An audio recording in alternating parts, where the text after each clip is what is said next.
guys, welcome to today's biology lesson. This morning we'll still be looking at the topic sense organs, and we'll be focusing on the subtopic, the eye defects.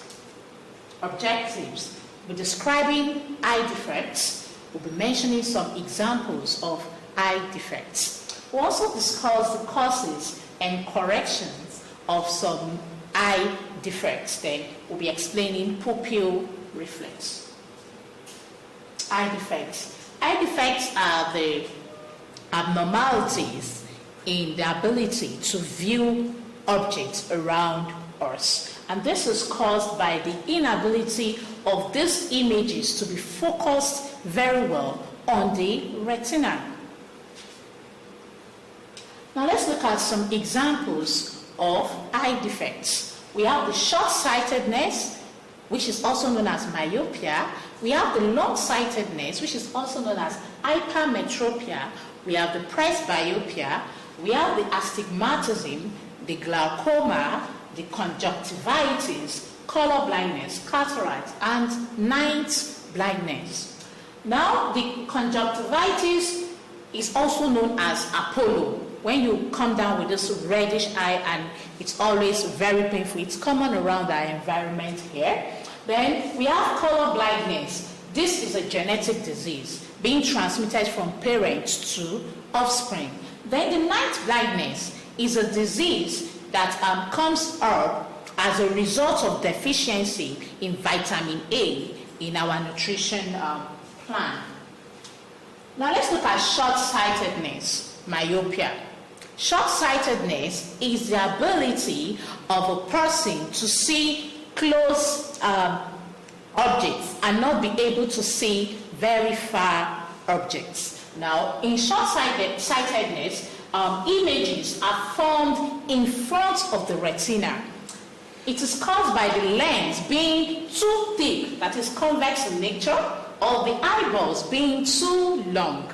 Corrections: you can correct short-sightedness by using either concave lenses or diverging lenses. Now let's look at this image. This is the normal eye. Images are focused on the retina. That's how you know a normal eye. Now, when it is focused in front of the retina, of course, you know you are down with a myopia. So for the myopic patients, they have their images formed in front of the retina. Then, if this is your case, then you have light rays coming into the eye. By the use of this concave lens, it is able to be focused on the retina. So that is the function of this concave lens, being able to focus light rays on the retina and not in front of the retina. Now let's move to long-sightedness, hyperopia. Now this is the ability of a person to see a very distant image and not able to see a close image. Now images here are formed behind the retina, and the causes of long-sightedness is lenses being too flat or eyeballs being too short. Correction: to correct this, you need a convex lens or a converging lens.